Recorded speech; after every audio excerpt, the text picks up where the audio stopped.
ऐसा आचार्यों का मत है कि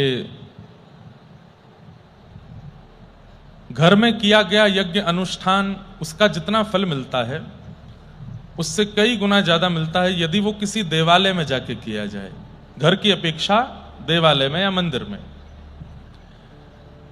देवालय की अपेक्षा और ज्यादा उसका फल मिलता है यदि वो किसी देव नदी के तट पर किया जाए। गंगा हो, यमुना हो, गोदावरी हो, कावेरी हो, सरस्वती हो, इनके तट पर यदि यज्ञ किया जाए तो उसका महत्व और ज्यादा है। पर नदियों के तट की अपेक्षा वह नदियां जब किसी धाम में प्रवाहित होती हैं तब वहां यज्ञ किया जाए।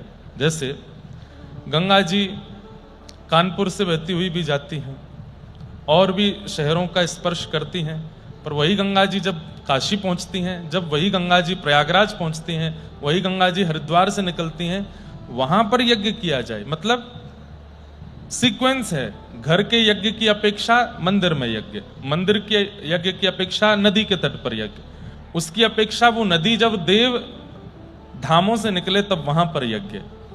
उससे भी ज्यादा फल मिलता है यदि वह यज्ञ समुद्र के तट पर किया जाए। उससे भी कई गुना ज्यादा फल मिलता है यदि वह यज्ञ गौशाला में किया जाए। समुद्र से भी ज्यादा फल गौओं के मध्य बैठकर के किया जाए। गौ गोबर के लेपन के साथ गायों के गौरस के मध्य में शुद्ध भारतीय वेद लक्षणा गौ माता के गव्यों से और गैया के दर्शन करते हुए यज्ञ किया जाए, उसका फल और अति हो जाता है। यहां पर सब विद्यमान है, देव नदी भी है, देव तीर्थ भी है, त्र्यंबकेश्वर नासिक देव तीर्थ है, प्रभु श्री राम यहां विराजे, देव नदी है, देव तीर्थ है, देव दत्त हैं। और भारत में गिने चुने ऐसे ऐसे विद्वान, ऐसे ऐसे वेदज्ञ, ऐसे ऐसे यज्ञनिष्ठ, ऐसे ऐसे अग्निहोत्री जो अभी मिलते ही नहीं है, वो भी जो यहां विराजमान है। जहां 150 से अधिक गायत्री पुरुषण हो चुके हैं, जहां पर बैठने के लिए कोई गद्दा, तकिया या फिर मसनद आपको नहीं मिलती है, बल्कि गौरज और गोदावरी जी की रज में ही बैठने को मिलता है। जहां का प्रसाद किसी बिस्लरी या आरओ के वाटर से नहीं बल्कि श्री गोदावरी जी के जल से ही निर्मित होता है, वेदज्ञों के द्वारा होता है। ऐसे स्थान पर किया गया यज्ञ, उसकी कितनी कितनी महिमा है। ऐसे स्थान, ये भी तो ज्ञान यज्ञ है जो आप लोग कर रहे हैं। यज्ञ का मतलब केवल होम अनुष्ठान नहीं है, 5 प्रकार के यज्ञ हैं। द्रव्य यज्ञास, तपो यज्ञ, योग यज्ञ तथा परे। द्रव्य यज्ञास योग यज्ञ, द्रव्य यज्ञास्त योग यज्ञ, कौन सा बताया था भूल गया मैं खुद ही।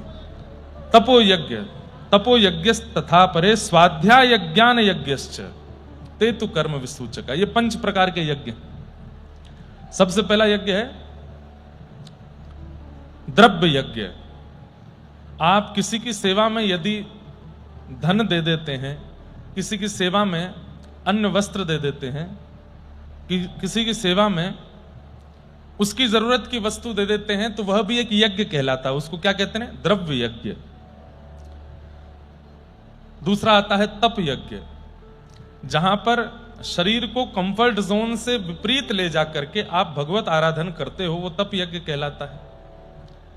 जहां पर निद्रा भी सूक्ष्म है, अन्न भी सूक्ष्म है, कंफर्टेबल जो फैसिलिटीज होती हैं वो भी बड़ी सूक्ष्म है, और आप सब कुछ सहते हुए भगवत आराधन करते हो, तो वही तप कहलाता है। द्रव्य यज्ञ, तप यज्ञ, योग यज्ञ। योग यज्ञ क्या है? अब योग का अर्थ प्राणायाम आदि भी होता है, परंतु योग का मूल अर्थ मिलना, भगवत भक्तों से मिलना। अब आप ज्ञानेश्वरी पढ़ रहे हैं तो एक प्रकार से आप श्री ज्ञानेश्वर महाराज से मिल रहे हैं। संत श्री तुकाराम जी का चरित्र पढ़ रहे हैं तो आप उनसे मिल रहे हैं। आप दत्त धाम आ रहे हैं, त्र्यंबक जा रहे हैं, वृंदावन जा रहे हैं, अयोध्या जा रहे हैं, वहां जाकर के बिहारी जी, राधा रमन, राधा वल्लभ दर्शन कर रहे हैं, एक बात है, लेकिन वहां के संतों से मिल रहे हैं तो वो योग यज्ञ है। चौथा यज्ञ बताया गया स्वाध्याय यज्ञ। स्वाध्याय यज्ञ किसको कहते हैं? स्वयं अध्ययन करना, स्वयं अध्ययन, ये स्वाध्याय यज्ञ है। गुरुदेव के पढ़ाने के बाद में एकांत में बैठ करके उसका स्वाध्याय करना, वह भी एक यज्ञ है। बल्कि तप यज्ञ, द्रव्य यज्ञ, योग यज्ञ से बड़ा यज्ञ है स्वाध्याय यज्ञ। कई बार बच्चे पढ़ाई छोड़ करके दूसरे कार्यों में जाने को बड़े उत्सुक रहते हैं और ऐसा बहाना दे देते हैं कि वहां तो कथा चल रही है, वहां तो यज्ञ चल रहा है, हमारे घर में पूजा चल रही है, हमको उसमें बैठना जरूरी है, अरे पढ़ाई थोड़ी जरूरी इतनी नहीं। स्वाध्याय पहले है और स्वाध्याय उन यज्ञों से भी बड़ा है। अगर आप स्वाध्याय कर रहे हैं और घर के किसी विशेष पूजा में अगर नहीं बैठ पा रहे हैं तो ठाकुर जी आपसे प्रसन्न नहीं रहेंगे। बढ़िया है, तुम अध्ययन करो, अध्ययन करके जब कुछ बन जाना तो फिर हमारी फिर से पूजा रखना, फिर कर लेना, पर स्वाध्याय पहले। हमारे पूज्य गुरुदेव भगवान जिन्होंने हमको अध्ययन कराया, बड़ी एक अंतरंग बात बता रहे हैं। समकक्ष बैठे लोग फोन यूज ना करें, ऐसी हमारी प्रार्थना, और वे कथा श्रवण करें तो ज्यादा सुख मिलेगा। हमारे गुरुदेव भगवान जिन्होंने हमको स्वाध्याय कराया, उनका एक नियम था। वे हमको 4 बजे फोन करते थे सुबह, और फोन करके उठा देते थे और उठा करके बोलते उठ जाओ। मैंने कहा जी गुरुजी उठ गए, अब क्या करोगे? मैंने कहा जा रहा हूं नहाने। ना नहाओ नहीं तो भागवत जी लेके बैठो, पाठ करो, श्लोकों का अध्ययन करो, याद करो। हमने कहा गुरुजी बिना नहाए धोए आप तो कहते हैं कि भागवत जी कृष्ण हैं। तब गुरुजी क्या उत्तर देते थे? कथा जब कहने लग जाओगे तब कृष्ण हैं, सुनने लग जाओगे तब कृष्ण है, अभी अध्ययन कर रहे हो तो सखा है, और सखा से बिना नहाए भी मिला जा सकता है। तो बिना नहाए धोई बोलते थे कि बस सीधे रजाई ओढ़ो, भागवत जी खोलो, पढ़ने बैठो, ज्यादा से ज्यादा मुंह धो के आ जाओ, बस स्नान आदि बाद में करना, पहले याद करो। और जब कुछ श्लोक याद हो जाते फिर 5:30 बजे फिर फोन करते, जो याद हुए वो सुनाओ, तो फिर हम सुनाते हैं उनको। अच्छा, बोलने से पहचान जाते कि मैं देख के बोल रहा हूं कि नहीं। बोले भागवत जी खुली है ना सामने। मैंने कहा जी गुरु जी। बोले बंद करो। बंद करते बोले अब सुनाओ, फिर सुनाते, और जब श्लोक स्पष्ट हो जाता तब कहते अब स्नान करने जाओ। हमने एक दिन गुरुजी से कहा गुरुजी आप स्नान नहीं करने देते, आप ऐसे कह देते हैं पढ़ लो। तो कहते हैं कि देखो यज्ञ पवित्र करता है और स्वाध्याय भी एक यज्ञ है। विद्यार्थी जीवन में यदि स्वाध्याय को प्रधानता दोगे तो तन की पवित्रता, मन की पवित्रता, बुद्धि की पवित्रता, स्वभाव की पवित्रता ये अपने आप हो जाएगी। आपकी प्राथमिकता अध्ययन होना चाहिए। हमारे गुरुजी वो रात्रि में बिस्तर के बगल में, हमारे बगल में जहां मैं सोता था, वहां भागवत जी रख के बोलते इनको आलिंगन करके सो। मैं कितनी बार, अभी ये बहुत 10 साल बाद ये बात बता रहा हूं, भागवत जी का आलिंगन करके सोता था रात्रि में। आज भी कहीं कथा होती है तो मैं, जहां शयन कक्ष होता है उस शयन के बगल में ही एक स्टूल लगा के वहीं भागवत जी रखते हैं। स्वाध्याय यज्ञ, स्वाध्याय व्यक्ति थोड़ा भी करने लगता है ना तो ग्रंथ अपने आप उस पर कृपा कर देता है। वो अक्षर थोड़ी है, वो किताब थोड़ी है, वो साक्षात कृष्ण है, साक्षात ठाकुर जी हैं। उनके प्रति भी चैतन्य बुद्धि, जैसे घर के गोपाल जी हैं, घर के ठाकुर जी हैं, उनकी सेवा में चैतन्य बुद्धि है, ग्रंथ के प्रति भी चैतन्य बुद्धि होनी चाहिए। स्वाध्याय यज्ञ। और 5वां यज्ञ बताया गया ज्ञान यज्ञ। ज्ञान यज्ञ जो आप लोग कर रहे हो, कथा का श्रवण, आचार्यों की वाणी का श्रवण, भक्तों के सुंदर चरित्रों का श्रवण, भागवती कथा का श्रवण, ये ज्ञान यज्ञ है। ये 5 यज्ञ हैं। यहां पर लगभग सब हो जाते हैं। तप यज्ञ भी होता है, योग यज्ञ भी होता है, स्वाध्याय यज्ञ भी होता है, द्रव्य यज्ञ भी होता है। बस द्रव्य यज्ञ बिना देखे होता है। द्रव्य यज्ञ होता तो है दत्त धाम में, लेकिन द्रव्य दिखाई नहीं देते। बिना द्रव्य दिखे यज्ञ होता है और बिना द्रव्य दिए यज्ञ होता है। हमने ऐसा स्थान पहली बार देखा है जहां पर इतनी बड़ी संख्या में सबका भोजन आदि सब होता है, इतनी बड़ी संख्या में लोग रुकते हैं और किसी से 1 रुपए की भी कामना या याचना, और वो कोई देना भी चाहे तो मना कर दिया जाता नहीं। इसको क्या कहते हैं? आकाश वृत्ति। क्या कहते हैं? जोर से बोलिए।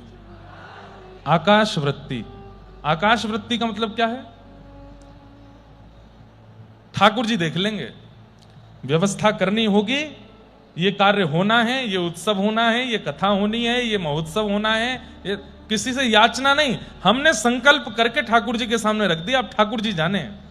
ऐसी आकाश वृत्ति किसके साथ होती थी? नरसिंह मेहता जी के साथ आकाश वृत्ति होती थी। बहुत सुंदर कथा है, बहुत विस्तृत हो जाएगी इसलिए सूक्ष्म में सुनाता हूं। उनके पुत्र थे, नाम था श्यामल दास। श्यामल दास का अंजार के बहुत बड़े सेठ की बेटी से संबंध पक्का हो गया, और संबंध ऐसे पक्का हुआ कि अंजार के सेठ ने अपने कुल पुरोहित को भेजा, बोले जूनागढ़ जाइए, वहां पर बड़े अच्छे अच्छे नागर वंशीय ब्राह्मण हैं, उनमें से मेरी बेटी के लिए योग्य वर ढूंढ के लाओ। तो ब्राह्मण देवता गए और वहां जाकर के खूब सारे वर देखे, लेकिन अपने यजमान की बेटी के लिए योग्य वर नहीं मिला। तो एक पंडित जी थे साथ में जो वर दिखवा रहे थे। अंत में उन्होंने कहा आपको कोई पसंद नहीं आ रहे, मेरा ही बेटा देख लो। उनका बेटा देखा तो देखने से ही पता चल रहा था कि व्यसनों में लिप्त है। तो पंडित जी ने उसके लिए भी मना कर दिया और कहा कि भाई आपके जूनागढ़ में हमारी यजमान की पुत्री के लिए योग्य वर है ही नहीं शायद। तो जो पंडित जी थे पुरोहित जी के साथ में जो लड़के दिखवा रहे थे, वो थोड़े से झुंझला गए, थोड़े चिढ़ गए, और चिढ़ करके उन्होंने कहा एक ब्राह्मण बचा है हमारे यहां का, हो सके तो उसका बेटा देख लो। बोले कौन है? नरसिंह मेहता, उसका बेटा है श्यामल दास। मतलब ऐसा किया कि तुमको इतने बढ़िया बढ़िया लड़के पसंद नहीं आ रहे तो नरसिंह मेहता का बेटा देखो। नरसिंह मेहता मतलब जिसको वंशधरों ने निकाल दिया, नगरवासियों ने निकाल दिया, ब्राह्मणों ने अपने कुल से निकाल दिया, उसका बेटा देख लो, वो शायद पसंद आ जाए। संयोग से नरसिंह मेहता कथा कर रहे थे और उनका बेटा सामने बैठ करके कथा सुन रहा था। सामने बैठने वालों का बहुत बड़ा योगदान रहता है, इसलिए हम सामने वालों से थोड़ा प्रार्थना कर देते हैं। हमारे पंडित जी भी सामने बैठते हैं, एक आध झोंके ले लेते हैं, ये भी कभी कभी। हमारे सब संगीतज्ञ भी सामने बैठते हैं। सामने बैठने वालों की बहुत बड़ी योग्यता कथा की होती है। क्यों? पीछे वाले तो ध्यान से सुनते हैं, सामने वाले इधर उधर होते हैं ना, तो कथा पूरी डगमगा जाती है। और एक्सप्रेशंस भी बहुत अच्छे होने चाहिए। अब सामने वाले का माटी का मथोना सा मुंह ऐसे देख रहा है, तो कथा वाला कैसे कथा करे? अनेक मुस्कुरा दे भैया, भाव से सुन ले। तो श्यामल दास सामने बैठ के कथा सुन रहे थे, नरसिंह मेहता कथा सुना रहे थे, और श्यामल दास के नेत्रों से अविरल अश्रुधार। और उसी समय वो पंडित जी वहां पहुंचे, अंजार के सेठ के कुल पुरोहित। उन्होंने जाकर के जैसी नरसिंह मेहता जी की पहले तो कथा सुनी तो उससे प्रभावित हो गए, और उसके बाद में श्रोता, कथा पूरी हो गई, सब उठ के चले गए। उनका बेटा अभी भी उसी कथा रस में डूबा डूबा रो रहा था। पंडित जी आगे आए, व्यासपीठ पर आके प्रणाम किया, बोले आपकी कथा बहुत बढ़िया लगी, आपका पुत्र कहां है? हम उसको देखना चाहते। नरसिंह मेहता जी बोले बैठा है, भाव विभोर बैठा है पीछे। और जैसी देखा नेत्रों से अविरल अश्रुधार, कथा सुन के पुरोहित जी ने कुछ और पूछा ही नहीं, बोले यही है योग्य वर, इसी से होगी शादी। और बता दिया, बोले कि हम अंजार के सेठ जी की, वो ब्राह्मण हैं, बड़े अच्छे सेठ हैं, धनवान हैं, उनकी बेटी का आपके पुत्र से विवाह नक्की करके जा रहे हैं। नरसिंह मेहता बोले भैया हमारे यहां कुछ है नहीं द्रव्य आदि। बोले वो उसकी आवश्यकता नहीं है, बाहरी द्रव्य नहीं है, भीतर का हृदय द्रव्य कितना अद्भुत है आपके पुत्र का। और विवाह पक्का करके चले गए। जब पहुंचे उससे पहले जूनागढ़ के चिढ़ने वाले ब्राह्मणों ने पत्र लिख करके सेठ जी को भेज दिया, जो ब्राह्मण वहां के धनवान थे, कि आपके पुरोहित जी ने नरसिंह मेहता के पुत्र से आपकी पुत्री का विवाह पक्का किया है। उनके घर तो खाने की व्यवस्था नहीं है, उनका बेटा तो ऐसा है, और उनके यहां तो ये है, बड़े अपवाद कर दिए। पंडित जी पहुंचे, तब तक पत्र पहुंच गया। तो जैसे देखा उसने कहा गुरुजी मैंने तो आपको विश्वास करके भेजा था, आप इनके पुत्र से मेरे बेटी का विवाह पक्का करके आए हो, देखो उसकी तो हालत बड़ी बिगड़ी है। पुरोहित जी बोले देखो मैं रिश्ता पक्का करके आ गया हूं, अब मैं अपने वचन वापस नहीं लूंगा। ब्रह्म वाक्यम जनार्दनम, मैं बोल आया हूं, अब विवाह तो तुम्हें वहीं करना पड़ेगा। बोले ऐसे कैसे चलेगा, आप बताइए ना क्या। बोले नहीं नहीं, विवाह तो वहीं होगा। तब उसने बहुत लोगों से पूछा तो कई लोगों ने मन भर दिया कि आप एक काम करो, नरसिंह मेहता जी को लंबी चौड़ी लिस्ट लिख के भेज दो। इतना सामान होना चाहिए बारात में, इतने घोड़े होने चाहिए, इतने ऊंट होने चाहिए, इतने हाथी होने चाहिए, ऐसे ऐसे नग आभूषण पहन के आने वाले बाराती होने चाहिए, हमारी नाक का सवाल है। इतना लिख के भेजो कि नरसिंह मेहता देख करके मना ही कर दे कि हम ब्याह नहीं कर सकते। लिख करके भेज दिया और पूरा पत्र लिख के बंद करके जय श्री कृष्ण भेज दिया। जैसे ही पत्र पहुंचा नरसिंह मेहता जी के पास, बैठे थे नरसिंह जी कीर्तन कर रहे थे, डाकिया ने आकर के पत्र दिया। पत्र, बोले आपके लिए पत्र आया है, किसी प्रेमी ने भेजा। बोले अच्छा। पत्र उठा करके देखा, जय श्री कृष्ण। अरे मेरा नहीं है, ये ठाकुर जी का पत्र है। मेरा पत्र होता तो ऊपर नरसिंह मेहता लिखा होता, इस पर जय श्री कृष्ण लिखा है। दूसरे का पत्र नहीं पढ़ता मैं, खोला ही नहीं पत्र को और जाके धर दिया ठाकुर जी के आगे। ठाकुर जी जय जय, किसी ने आपके लिए पत्र भेजा है, देख लीजिएगा। ठाकुर जी मनी मन सोचने लगे, अरे नरसिंह खोल तो ले एक बार, ये 100 हाथी कहां से आएंगे, ये इतने घोड़े कहां से आएंगे जो लिखे हैं अंदर। पर नरसिंह मेहता तो प्रेम मगन, ठाकुर जी के सामने पत्र रख के चले गए। ठाकुर जी इतने रीझ गए इस व्यवहार से, बोले कि नरसिंह इतना समर्पण कि बस नाम दिख जाए ठाकुर जी का तो ये ठाकुर जी की वस्तु है। ठाकुर जी बोले जब इतना समर्पण नरसिंह करता है तो इतना प्रेम हम क्यों नहीं प्रदान कर सकते। और महाराज बुला लिया रुक्मणी जी को और सब द्वारिका वासियों को कहा, हमारा एक मित्र है, उसके पुत्र का विवाह है, सब तैयार हो जाओ। सब बोले कहां जाना है। बोले वो चलेंगे जूनागढ़। क्या पहने। बोले हमारे विवाह में जो पोशाक पहनी थी वैसी पोशाक पहनो सब रे। और रुक्मणी कृष्ण विवाह में द्वारिका के लोग जैसे सजे थे वैसे पुनः सज गए, तैयार हो गए, सब यदुवंशी, बिल्कुल अद्भुत चतुर्भुज हैं सब लोग। द्वारिका में वर्णन आता है पुराणों में कि द्वारिका में सब चतुर्भुज हैं, सब चतुर्भुज रूप धारण करके अद्भुत अद्भुत श्रृंगार रूप। और महाराज हाथी घोड़ा सब बड़े बड़े साधनों में भर भर के, और अद्भुत महाराज किलोमीटरों लंबी बारात। और यहां नरसिंह मेहता के पुत्र के विवाह का दिन था। एक घोड़ी आई, उसके बस अंतिम श्वास ही चल रही थी, सस्ते में वही मिली। 4 लोग थोड़े कीर्तन करने वाले आ गए और बाकी सारे सूरदास रहते थे नरसिंह मेहता जी के साथ, जिनके नेत्र ही नहीं थे। 16 सूरदास एक दूसरे के कंधे पे हाथ धर के, ये तो बारात थी, और लेकर के नरसिंह मेहता निकल पड़े। इतने में ही देखा पीछे से अद्भुत हाथियों की सवारी और महाराज घोड़े आदि आदि सब जो सब आए। नरसिंह मेहता जी ने किसी से पूछा, भैया ये क्या आ रहा है। बोले आपके कोई पुराने मित्र हैं, पुराने कोई यजमान हैं, उनको पता चला कि आपके पुत्र का विवाह है तो वो अपने पूरे कुनवा खानदान को लेके आए हैं। बढ़िया भैया, हम तो भूल गए कौन से यजमान हैं ये। ठाकुर जी रथ पर बैठ करके आए हैं, बढ़िया सुंदर उतरे, नीचे उतर करके नरसिंह मेहता जी को हृदय से लगाया। नरसिंह मेहता जी बोले भगवान आपको कहीं देखा तो नहीं हमने। बोले आपने एक बार कथा करी थी हमारे यहाँ, हम दोनों पति पत्नी ने बैठ करके सुनी थी, रुक्मणी जी भी प्रणाम कर रही हैं। नरसिंह मेहता बोले हमको याद नहीं। सुनिए हम आपके पुत्र के लिए बढ़िया वाली अचकन लाए हैं, पहना दें। बोले पहना दो। सामल दास का श्रृंगार स्वयं श्री कृष्ण कर रहे हैं, अपने विवाह पर श्रृंगार ब्रह्मा जी से करवाते हैं, लेकिन नरसिंह मेहता के पुत्र के विवाह में ठाकुर जी श्रृंगार कर रहे हैं, सहरा बांध रहे हैं, पत्रावली बना रहे हैं, सुंदर आभूषण पहना करके। ठाकुर जी जिसको हाथ धर दें वो कुब्जा जब सुंदरी हो सकती है तो श्यामल दास तो कितना सुंदर हो गया होगा। और महाराज लिए ढोल नगाड़े वालों को आगे लेकर के जामे, जैसे क्या कहते हैं किसी किसी बारात में कई जीजा और फूफा होते हैं, बड़े एक्साइटेड रहते हैं, ऐसे ठाकुर जी जीजा फूफा जैसे लग रहे हैं। और ले जा करके ढोल ताशे वालों को बोलते बजाओ जोर से, और स्वयं नृत्य करते हैं, द्वारिका वालों से नृत्य करवाते हैं। नरसिंह मेहता उन्हीं को देख रही है, कौन सी कथा के यजमान है मेरे।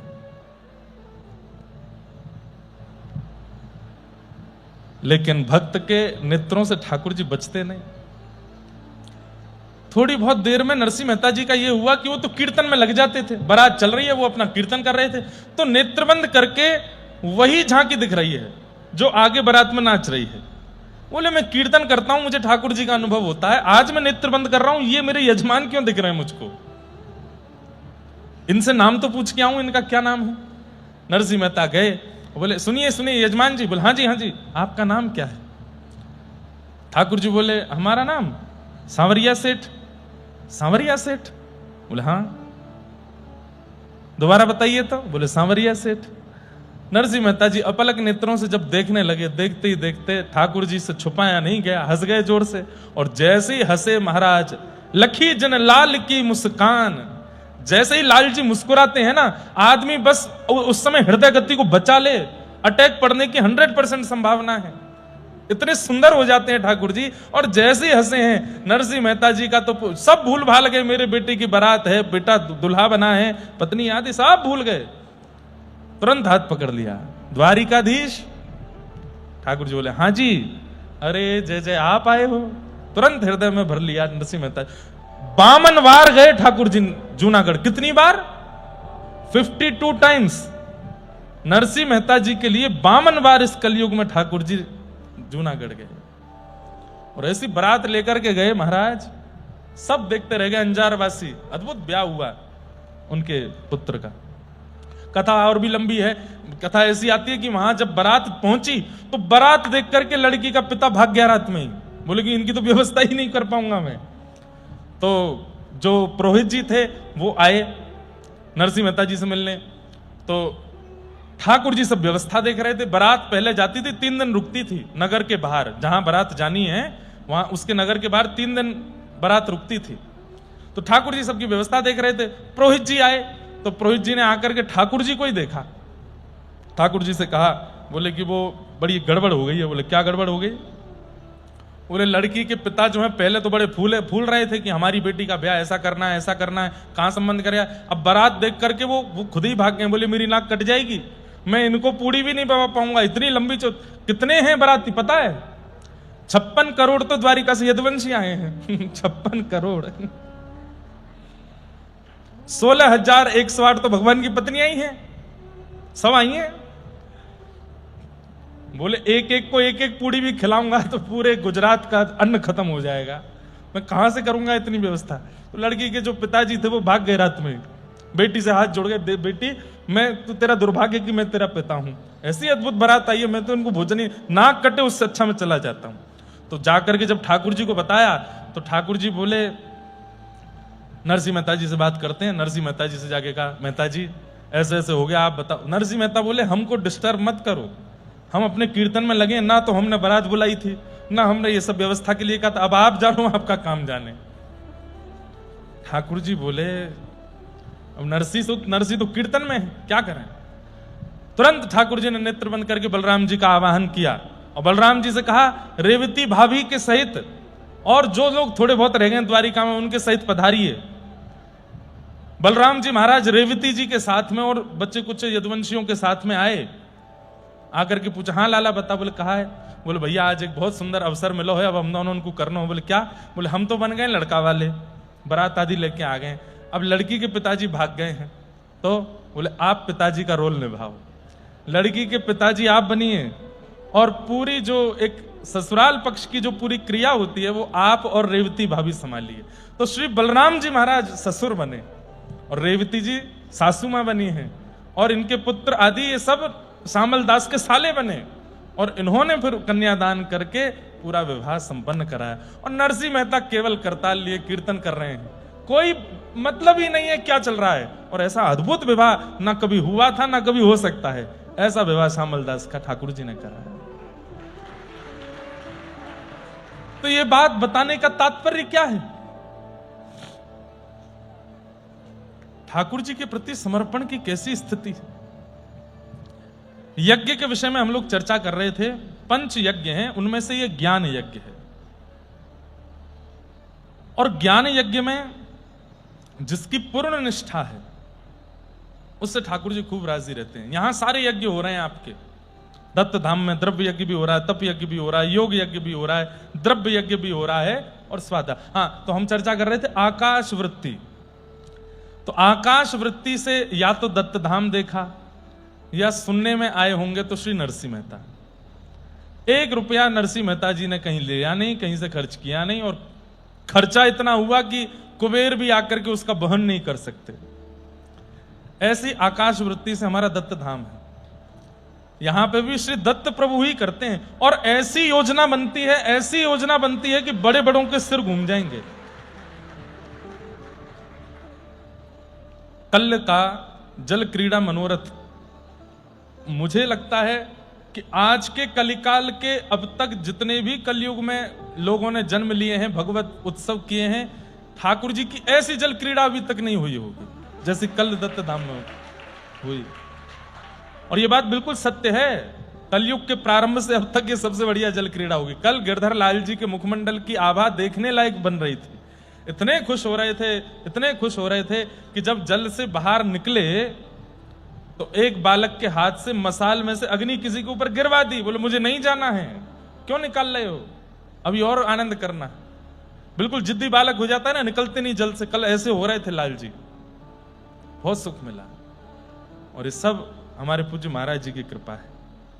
इतना स्नेह, इतना प्रेम, इतना आनंद देते हैं हमें। तो अब थोड़ा थोड़ा कभी कभी डर तो नहीं लगता, लेकिन थोड़ा सा लगता है कि कहीं लाल जी हमारे यहीं नहीं बस जाएं दत्त धाम में।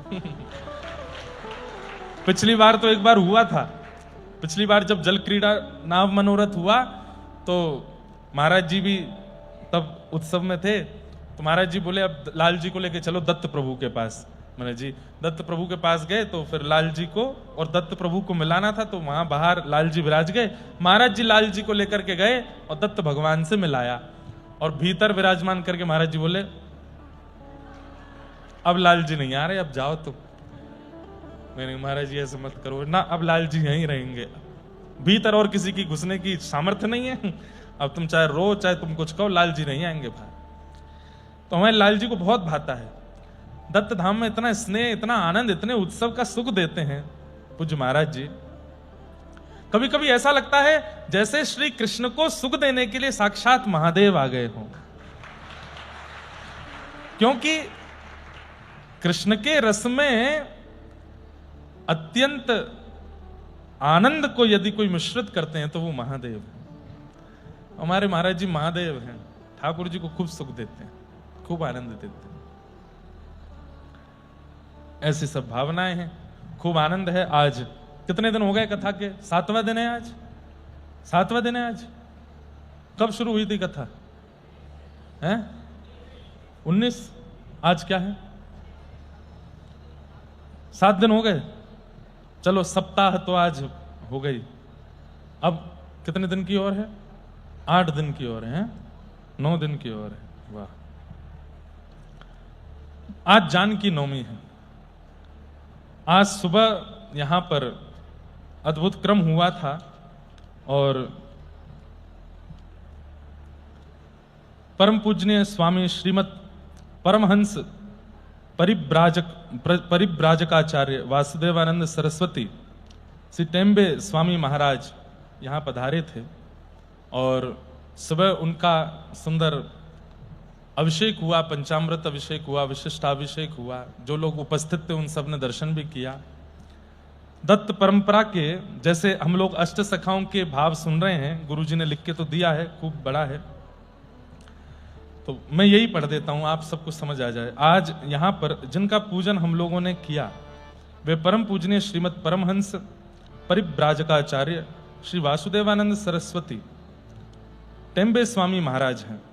दत्तावतारों में जैसे हमारे व्रज में अष्ट सखाओं की कथा है जो हम लोग अभी सुन रहे हैं, वैसे ही श्री दत्तात्रेय भगवान से नित्य सहवास एवं भगवान दत्तात्रेय के आज्ञा के बिना अपने जीवन में एक दिन भी जो बिताते नहीं थे।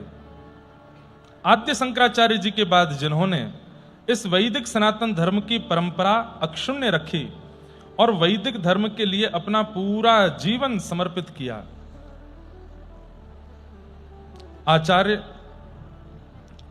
आचार और विचार सनातन धर्म के लिए इन्होंने अपने पूरे जीवन में कभी भी, ये क्या है गुरुजी, तड़ जाई, हाँ हाँ, क्या नहीं किया?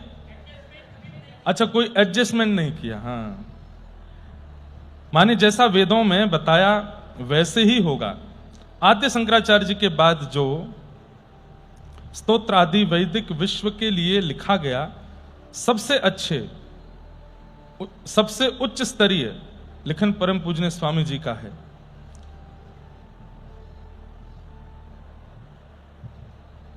ऐसे स्वामी जी का आज यहां हम लोग सब दर्शन कर रहे थे। पंचपदी में जो करुणाभिपदी कही जाती है, शांत हो श्री गुरुदेव दत्त, शांत हो श्री गुरु दत्त, ये सभी रचनाएं पूज्य स्वामी जी की ही हैं। स्वामी जी नित्य भगवान दत्तात्रेय से मिलते थे और हर एक ग्रंथ जब लिखन करना होता था तब भगवान दत्तात्रेय बताते थे, इस ग्रंथ पर आपको लिखना है। भगवान चाहें तो स्वामी जी के लिए बाल स्वरूप भी बन जाते थे। जैसे हमारे वृंदावन में ये अष्ट सखा गिरधारी लाल जी के जिस स्वरूप में चाहते थे वैसे भगवान प्रेम करते थे, ऐसे ही दत्तात्रेय परंपरा के अगर कोई संत परम पूज्य स्वामी जी श्री वासुदेवानंद सरस्वती टेम्बे स्वामी महाराज थे, आज के दिन इनका यहां आना हमारे सबके लिए भगवान दत्तात्रेय जी का प्रत्यक्ष आशीर्वाद ही है। ऐसे श्री टेम्बे महाराज वासुदेवानंद सरस्वती जी, आज सुबह उनका सुंदर यहाँ स्वरूप पधारा और उनका अभिषेक आदि सब हुआ था। खूब आनंद मिला उनका दर्शन करके, प्रणाम करके। ऐसे स्वामी जी को हम बारंबार प्रणाम करते हैं, वंदन करते हैं। कल एक मैया हमसे बोल रही थी, महाराज जी दत्त प्रभु के विषय में भी हमें और विस्तार से जानना है। जब यहाँ मास कथा हुई थी तो हम रोज दत्त कथा ही 1 घंटे बोलते थे। दत्तात्रेय जी का सुंदर चरित्र ग्रंथों में है, भागवत जी में है, भगवान के ही अवतार हैं। अब उस विषय में स्वच्छंद वार्ता में अष्ट सखाओं की वार्ता के बाद करूंगा। तब तक आपको विराजना पड़ेगा, नहीं विराजेंगे तो लाइव सुन लेना। फिर दत्त प्रभु के विषय में हम लोग और विस्तार से सुनेंगे। यज्ञ की भूमि श्री दत्त धाम, जहां पर हमारे चारों गुरुदेव अग्निहोत्र लेकर के यहां विराज रहे हैं। अलग अलग भावों से, अलग अलग शाखाओं से यहां पर एक साथ इतने अग्निहोत्री यदि कहीं दर्शन दे रहे हैं तो वो केवल दत्त धाम में हो रहे हैं, पूरे भारत में और कहीं भी नहीं है। इसलिए यहां की भूमि को प्रणाम कर लिया कीजिए। और यदि ये पतले दुबले जो छरेरे बदन वाले बालक हैं जो परिक्रमा करते हैं, एक दंडवती कर लेना जाने से पहले दत्त धाम की। दंडवती एक ही करना, 2 मत करना, सौगंधे बगल वाले की, आपको कष्ट थोड़ी देना, पर एक दंडवती जरूर करना। और यहां की जो रज है उसको माथे से लगाना, ये अद्भुत है बंधुओं। संस्कार और गुणों की खान है दत्त धाम। आज जानकी नवमी है। श्री जानकी जी का प्राकट्य कैसे हुआ? विदेहराज जनक जी एक छत्र सम्राट थे और उनका साम्राज्य जहां तक फैला था वहां तक साम्राज्य में भुखमरी होने लगी, अन्न प्रकट नहीं हो रहा था। स्थिति ये हो गई कि जनमानस मरने लग गए थे, किसी को भी अन्न जल की प्राप्ति नहीं हो रही थी, वर्षों से वर्षा नहीं हुई थी। तब राजा ने अनेक प्रयत्न किए, अनेक प्रयास किए, कैसे भी करके भूमि उपजाऊ हो जाए, लेकिन भूमि उपजाऊ नहीं हो रही थी। तब श्री जनक जी महाराज ने ब्राह्मण देवता और गुरुजनों को आमंत्रित करके, संतों से बैठ करके, ब्राह्मणों से बैठ करके, वेदज्ञों से बैठ करके इसका समाधान पूछा। आज बंधुओं स्थिति यह है कि पूरे विश्व में कुछ भी हो, चलो विश्व की तो बात अलग है, भारत में कुछ भी हो जाए, संतों को नहीं बुलाया जाता है पूछने के लिए, वेदज्ञों को, ब्रह्मनिष्ठों को, ब्राह्मणों को नहीं बुलाया जाता कि क्या निर्णय हमें लेना चाहिए। आधुनिक युक्तियों से निर्णय ले लिया जाता है और उससे फिर कोई ऐसा विशेष असर पड़ता नहीं। हमारे वेदों में हर परिस्थिति का निवारण बताया गया है। जब ऐसी भुखमरी हो गई, पूरा अकाल पड़ गया महाराज साम्राज्य, तब जनक राजा बिल्कुल रोने लगे, कांपने लगे और संतों से कहा कि मैं क्या करूं। तब उन्होंने कहा, देखो भूमि को उपजाऊ बनाने का एक ही तरीका है। बोले क्या? यज्ञ करो। यहां आपको यज्ञ करना पड़ेगा, क्योंकि यज्ञ ही पंचभूतों का भोजन है। पंचभूत कौन कौन से हैं? अग्नि, जल, वायु, आकाश। अग्नि, जल, वायु, आकाश और 5वां तत्व कौन सा? भूमि। ये पंच तत्व हैं। इन पंच तत्वों को जो आहार मिलता है वो यज्ञ से ही मिलता है। इन पंच तत्वों की जो पूर्ति होती है वो यज्ञ से ही होती है। पलस्कर गुरु जी ने एक श्लोक लिख करके हमें बताया था यज्ञ के विधान के विषय में कि यथे क्षुदिता बाला मातरम प्रथुपाशते यथे क्षुदिता बाला मातरम पर्युपाशते एवं सर्वाणि भूतानि अग्निहोत्रमुपासते।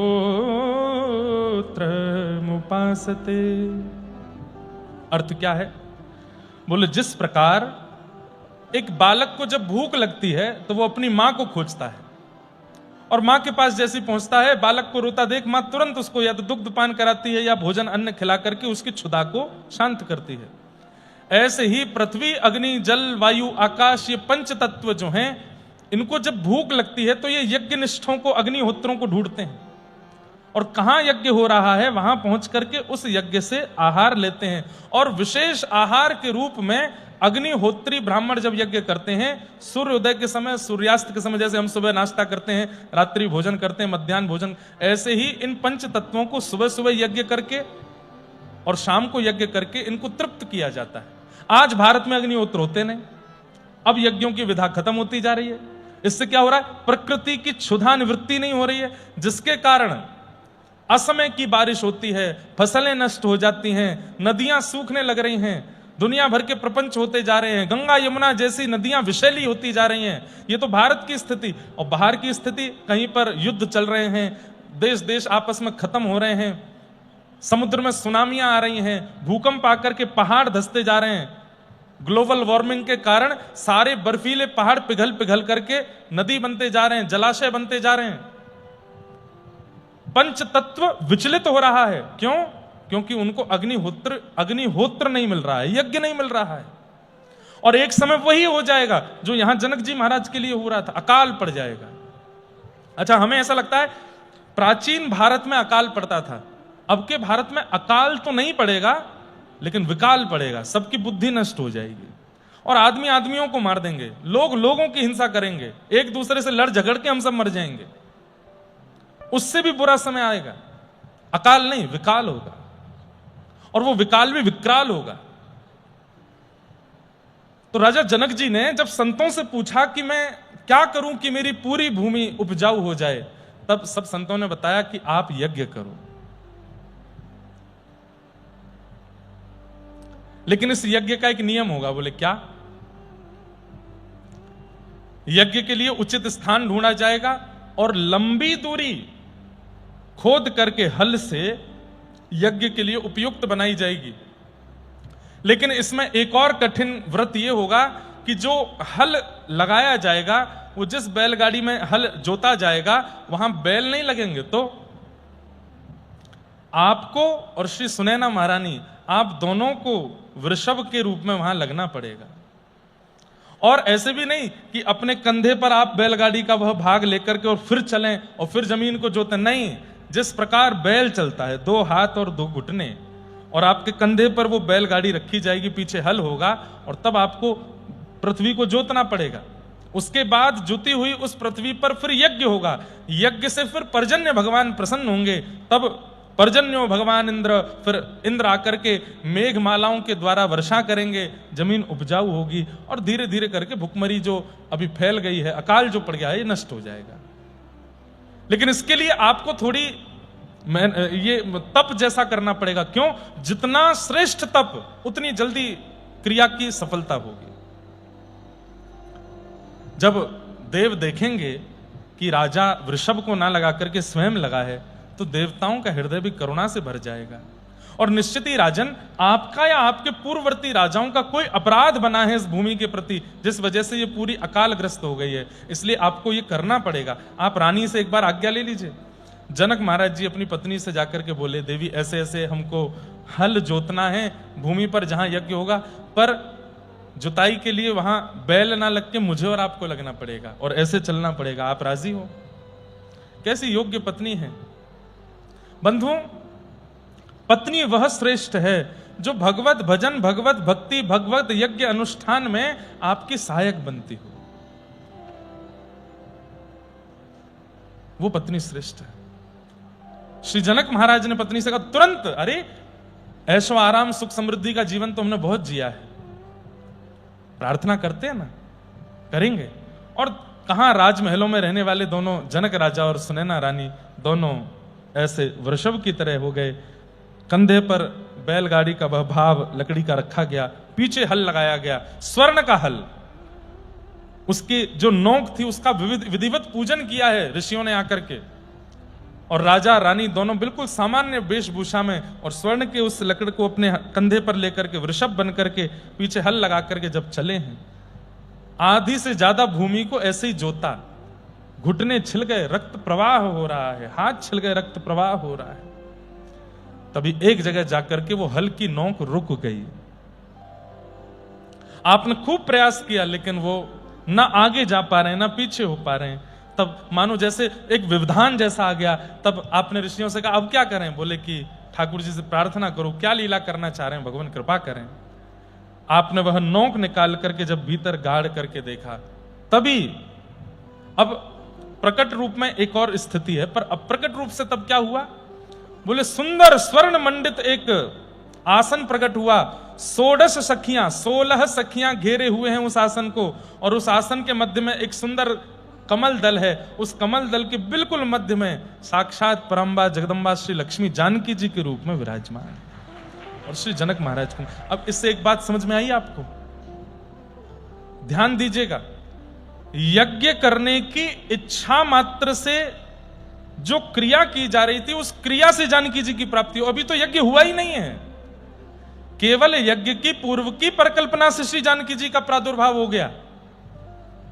मतलब यज्ञ करने की स्थिति में आना तो बहुत बड़ी बात है। यज्ञ करना है ऐसा मन ही यदि आप बनाने लग जाते हैं, तो ही देव आपसे संतुष्ट होने लगते हैं, तो ही ठाकुर जी आपसे प्रसन्न होने लगते हैं। और जनक महाराज और रानी से तो इतने प्रसन्न हो गए, श्री जानकी जी आ गए। और पहले तो प्रकट रूप में, लक्ष्मी रूप में दर्शन हुआ, और बाद में फिर छोटी सी लाली के रूप में श्री जानकी जी मिली। जनक महाराज ने हृदय से लगाया, लेकर के उनको आए। बाहर देखा तो मेघमालाओं ने आकर के पूरे नगर को आच्छादित कर दिया। झमझम बारिश होने लगी, पूरा अकाल भी दूर होने लगा। ऋषियों ने कहा कि देखो, यज्ञ नहीं हुआ लेकिन यज्ञ से मिलने वाला फल पहले ही आ गया है। आपकी पुत्री आई है और बाहर आ गई पूरे जनकपुर में, पूरे आपके आंचल में, लेकिन अब यज्ञ करना है।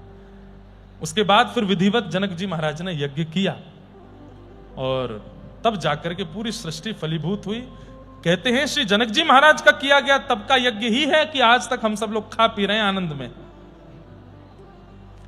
ऐसे श्री जानकी जी का प्रादुर्भाव हुआ। श्री सिया जी की हृदय बिहारिणी का आज प्रादुर्भाव दिवस है।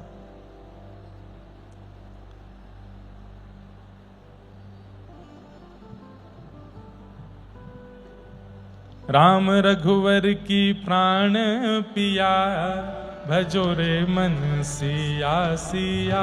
राम रघुवर की प्राण सब लोग गाओ। पिया, भजो रे मन सिया सिया। हे राम रघुवर की प्राण पिया, भजो रे मन सिया सिया। राम रघुवर की प्राण प्रिया, भजो रे मन सिया सिया।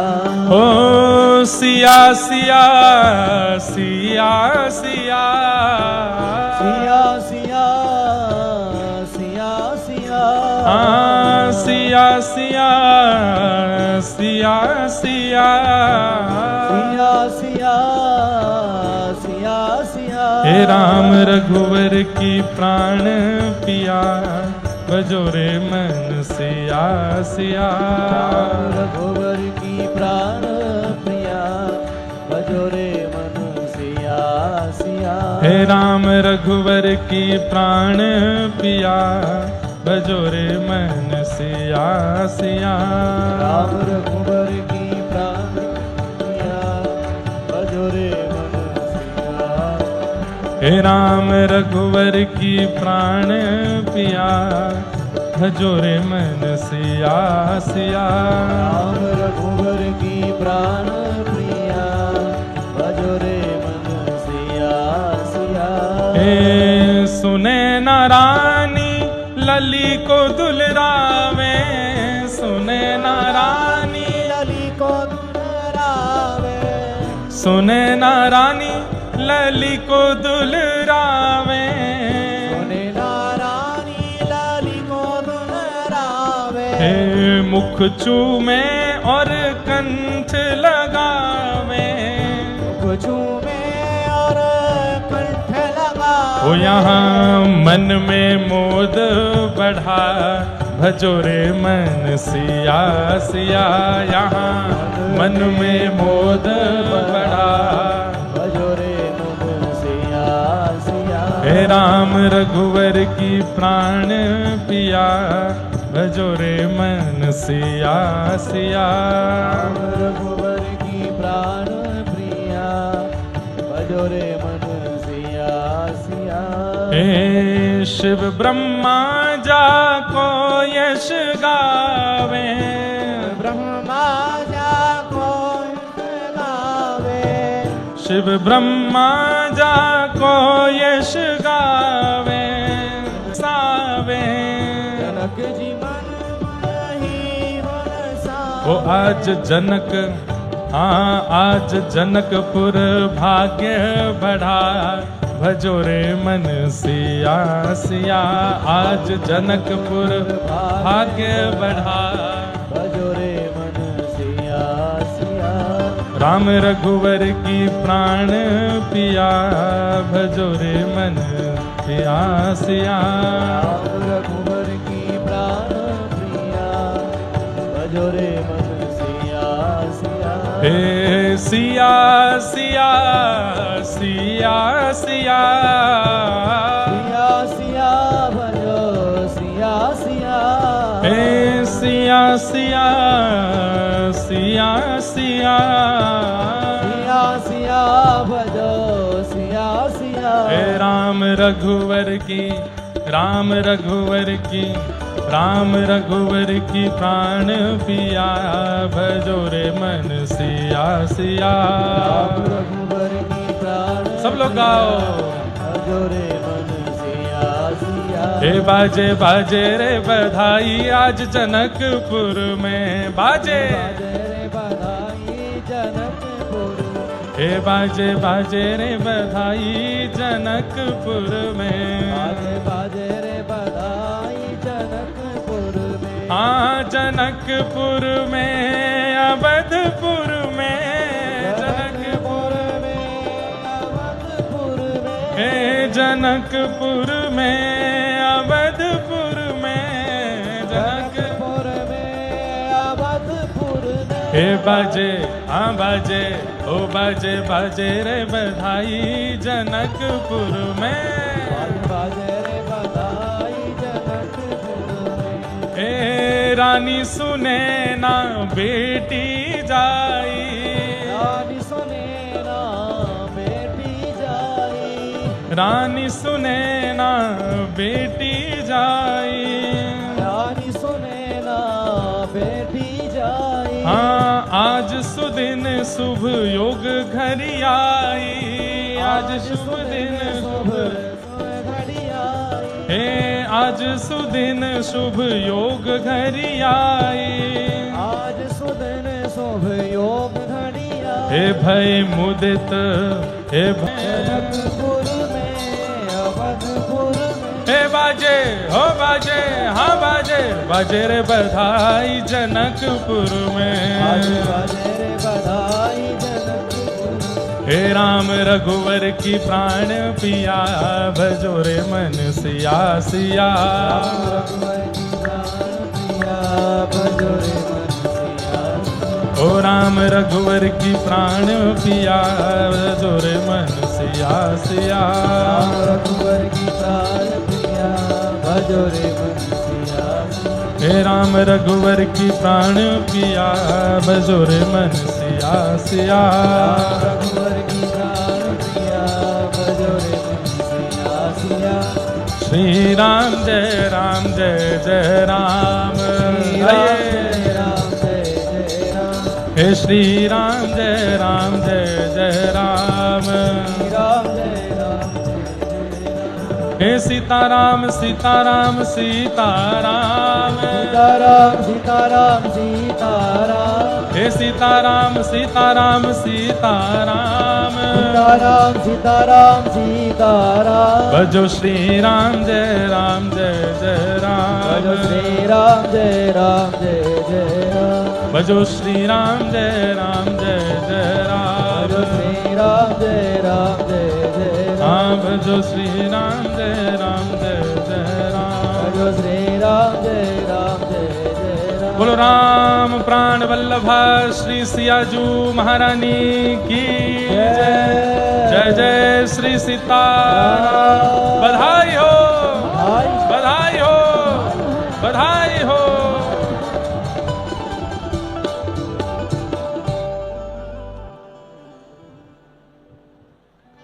तेरी लाली चिरजीवोरी माई तेरी लाली सब लोग गाओ चिरजीवोरी माई तेरी लाली चिरजीवोरी माई तेरी लाली चिरजीवोरी माई। हे भगवान जगन्नाथ जगन्नाथ चक्कानैन चक्काने जगन्नाथ जगह नहीं है ऊपर कहाँ बैठोगे आप इतने बड़े तो हो छोटे से हो जाओ भगवान हो ना आप तो छोटे से हो जाओ आ जाओ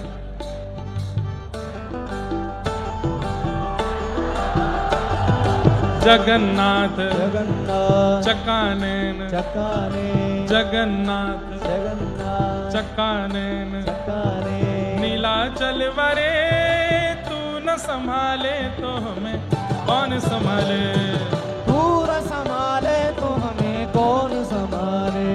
महाराज जी कहीं युद्ध नहीं हो जाए पंढरीनाथ कह रहे हैं मेरा महाराष्ट्र ये उड़ीसा वाले कहां से आ गए यहाँ पर आइए यहाँ आ जाओ ऊपर आ जाओ अरे ऊपर आओ गिर मत जाइयो यहीं खड़े रहियो बैठ गए खड़े जाओ कमर पे हाथ धरो जो आपकी स्टाइल है उसमें ही रहो जगन्नाथ पंढरीनाथ पंढरीनाथ जगन्नाथ जगन्नाथ नीलाचल वरे तू न संभाले तो हमें कौन संभाले हो तू न संभाले तो हमें कौन संभाले। अच्छा आपकी स्टाइल कहाँ है हाथ आप कैसे खड़े होते हैं ये हाथ आगे करो मुझे तो डर हो रहा है गिर गिरा नहीं जाए पता चली भक्त ने भगवान गिर दिए नीचे पकड़े रही हो है ना लाला यही रही हो पास में ऐसे ये इनकी स्टाइल है ये मत कॉपी करो आप ऐसे हो ये हाथ आगे ये ऐसे दूसरा हाथ करो। हिंदी आती है आपको समझ में मराठी कैसे बोलूं क्या बोलूं हिंदी बोलूं हाथ आगे करो दोनों ऐसे करो जगन्नाथ बनो जगन्नाथ ऐसे जगन्नाथ जगन्नाथ चक्कानैन चक्काने जगन्नाथ जगन्नाथ चक्कानैन चक्काने नीलाचल वरे तू न संभाले तो हमें कौन संभाले हो तू न संभाले तो हमें कौन संभाले। मेरी ये नैया है अब तो तेरे हवाले मेरी ये नैया है अब तो तेरे हवाले। हाँ मेरी ये नैया है अब तो तेरे हवाले मेरी ये नैया है अब तो तेरे हवाले। अरे तू न संभाले तो हमें कौन संभाले तू न संभाले तो हमें कौन संभाले। हे तू न संभाले तो हमें कौन संभाले। तू न संभाले सुनो कौन संभाले। ऊंचे ऊंचे स्वर में गाना हे विठ्ठलनाथ विठ्ठलनाथ विठ्ठलनाथ विठ्ठलनाथ विठ्ठलनाथ विठ्ठलनाथ ओ रुक्मणी वारे तू न संभाले तो हमें कौन संभाले। हाँ तू न संभाले तो हमें कौन संभाले। जगन्नाथ जगन्नाथ हे विठ्ठलनाथ विठ्ठलनाथ पंढरपुर वारे तू न संभाले तो हमें कौन संभाले हो। तू न संभाले हमें तो कौन संभाले। हाँ तू न संभाले तो हमें कौन संभाले। हो तू न मन संभाले। श्री जगन्नाथ महाप्रभु की जय। अपनी जय खुद ही कर रहे हो आप हैं? वाह भैया। चलो अब आप महाराज जी के पास बैठ जाओ, जाके जाओ। जाना है नीचे हैं? आई है, आई के साथ आए हो? आई आवे छू, क्या ऐसे बोलते हैं? आई है, आई है, कहाँ है? इधर से। जय हो जय। चलो इनको महाराज जी के पास पहुंचा। लो भाई, वाह भैया। जानकी जी की बधाई सुन के ठाकुर जी दौड़े चले आए।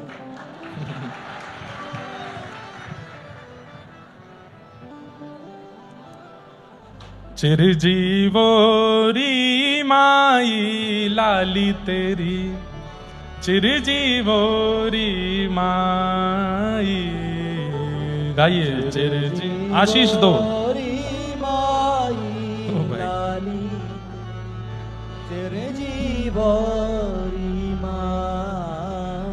श्री जानकी जी के आशीष का पद है, सब लोग गाओ।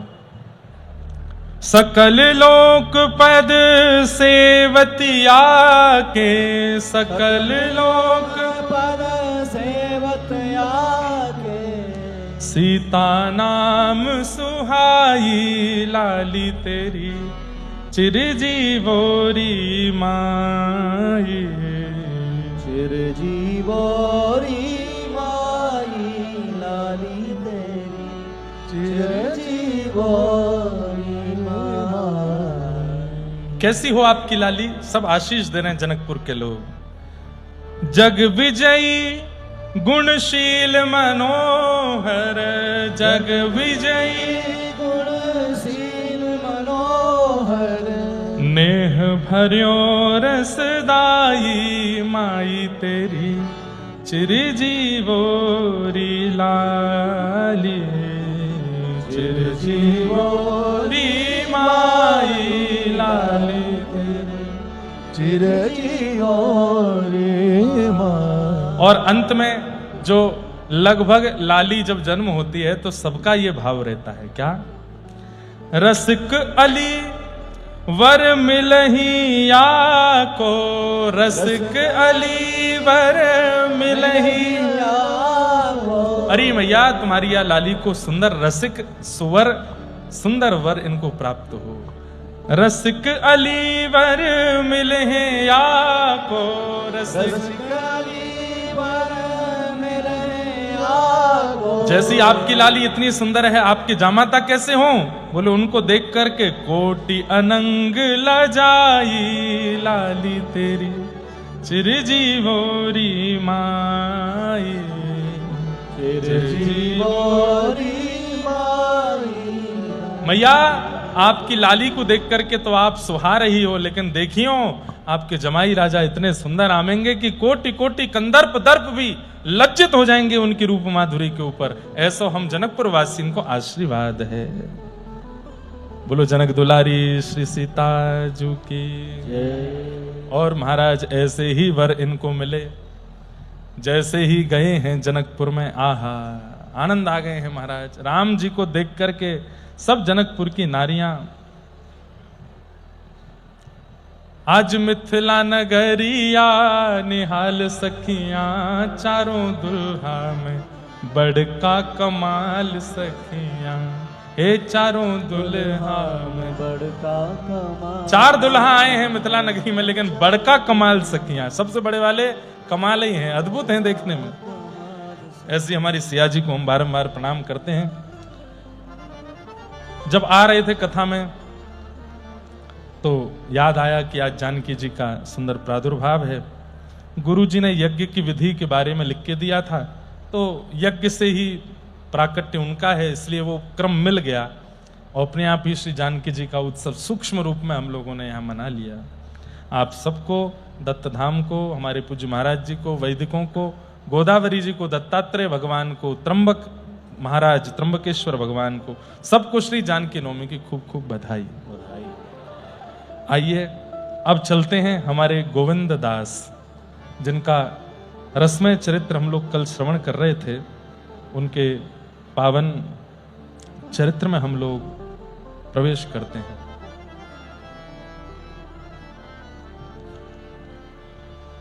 कल हम लोग श्रवण कर रहे थे कि श्री गोविंद दास के साथ ठाकुर जी कैसी कैसी लीला करते थे।